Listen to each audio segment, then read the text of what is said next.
भाभी से प्यार। सुरेश और सेजल की शादी नई नई हुई थी। सेजल देखने में बहुत ही सुंदर थी। कोई भी लड़का उसकी खूबसूरती को देखकर फिसल जाता था। सुरेश, हमारी अभी नई नई शादी हुई है और आप मुझे कहीं घुमाने नहीं लेकर गए। ओफो सेजल, तुम्हें पता तो है मुझे कितना काम है ऑफिस में। जल्दी ही घूमने चलेंगे, ठीक है? रहने दो, तुम कुछ नहीं करोगे। जाओ, मुझे आपसे कोई बात नहीं करनी।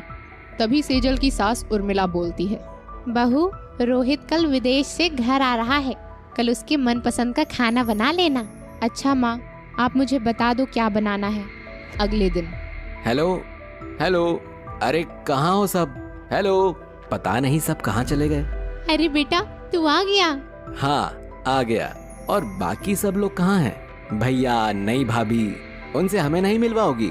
बहू, ओ बहू, देखो कौन आया है। हाँ मम्मी जी, आपने बुलाया?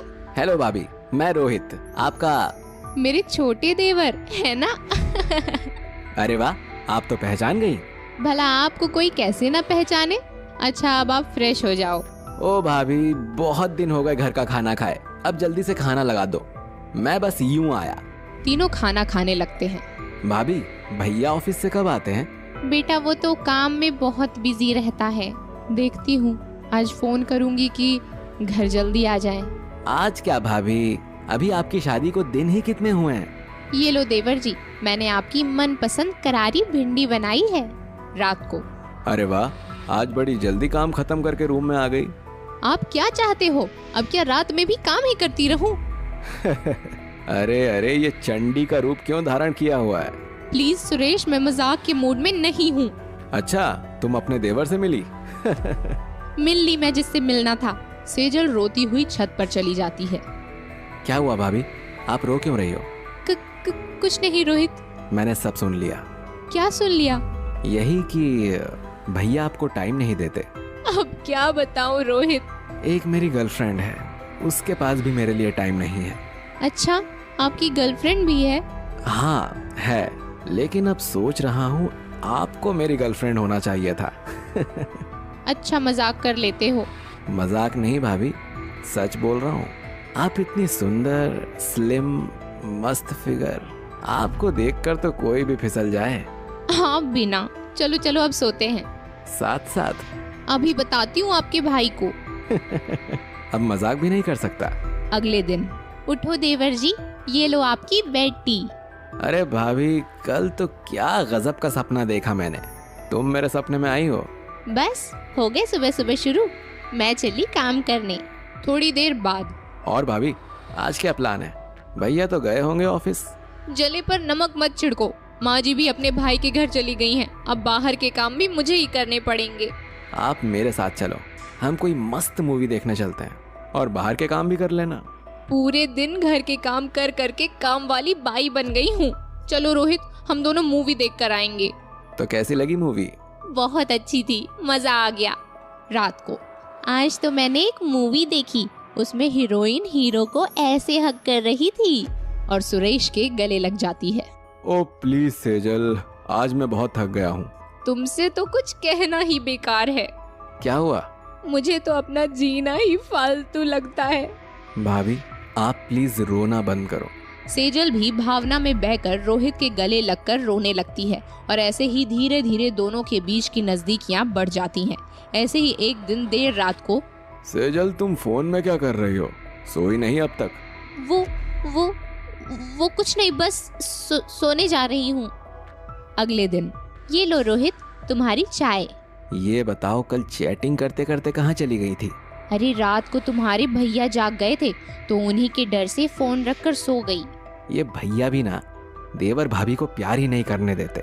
हटो रोहित, अभी मुझे बहुत से काम करने हैं। ठीक है, तुम काम कर लो, फिर दोनों घूमने चलेंगे। ओ रोहित, तुम मेरा कितना ख्याल रखते हो। आप पर तो मैं अपनी जान भी लुटा दूं। फिर उस दिन दोनों पूरा दिन खूब घूमते हैं और शाम को, सेजल, तुम हमेशा मुझसे शिकायत करती थी ना कि मैं तुम्हें कहीं घुमाने नहीं लेकर जाता। मुझे ऑफिस के काम से 10 दिन के लिए नैनीताल जाना है, तो तुम भी चलना। काम का काम और घूमने का घूमना हो जाएगा। अच्छा ठीक है। सेजल सुरेश के सोने के बाद रोहित के पास जाती है तुम यहाँ अपने फोन में लगे हो और यहाँ आपके भैया मुझे पता नहीं कहाँ घुमाने ले जा रहे हैं। सेजल सब बताती है। अब मैं तुम्हारे बिना एक दिन भी नहीं रह सकता। कुछ बहाना बनाकर इन्हीं को भेज दूंगी। अच्छा, अब फिर तो रात को किसी का डर नहीं होगा। नैनीताल जाने वाले दिन। रोहित, मेरी तबीयत कुछ ठीक नहीं लग रही। मैं जाना तो चाहती हूँ लेकिन क्या करूँ। चलो कोई बात नहीं, मैं जल्दी ही अपना काम खत्म करके आ जाऊंगा। 10 दिनों तक दोनों को किसी का डर नहीं होता, पर जल्दी ही 10 दिन बीत जाते हैं। ओ सेजल, ये 10 दिन तुम्हारे बिना कैसे बीते बता नहीं सकता। चलो, तुम्हें 10 दिनों में ये तो एहसास हुआ। अरे अब 10 दिन में तो आया हूँ, अब भी मुंह बनाकर बात कर रही हो। जरा पास तो आओ, मुझे अपने गले से तो लगाओ। हटो, मुझे सुबह बहुत काम करने हैं। अगले दिन सुबह नाश्ता करते हुए। सेजल, आज शाम को हम मूवी देखने चलेंगे, मैंने टिकट बुक कर दी है। ठीक है। शाम को। ये क्या सेजल, तुम तैयार नहीं हुई? मैं ना बहुत थक गई हूँ, फिर कभी देखेंगे। भगवान ही जाने तुम औरतों की माया। आधी रात को। अरे ये सेजल कहाँ गई इतनी रात को? सुरेश हॉल में देखने आता है, तभी सामने रोहित के रूम से सेजल निकलती है। तुम यहाँ क्या कर रही हो? कुछ नहीं सुरेश, वो मैं पानी देने आई थी।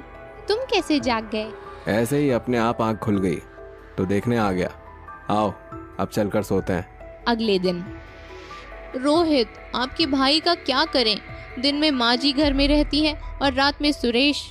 मैं तुम्हें नींद की दवाई ला कर दूंगा, तुम उसे भैया के दूध में मिला देना। अब से सेजल रोज यही करती और सेजल वहाँ रोहित के पास जाकर प्यार भरी बातें करती थी। एक दिन। अरे यार, ये दूध तो हाथ लगकर ही गिर गया, जल्दी से साफ कर देता हूँ। सुरेश दूध साफ कर देता है, दोनों सो जाते हैं। आधी रात को। अरे इतनी रात को सेजल कहाँ गई? सुरेश हॉल में आकर देखता है कि रोहित और सेजल दोनों बाहों में बाहें डालकर बैठे हुए हैं। ओ रोहित, मैं तुमसे बहुत प्यार करती हूँ, अब नहीं रहा जाता तुम्हारे बिना। ये सब क्या हो रहा है? भैया वो इसमें मेरी कोई गलती नहीं, भाभी ही मुझे अपने प्यार के जाल में फंसाना चाहती थी भैया। ये तुम क्या बोल रहे हो रोहित?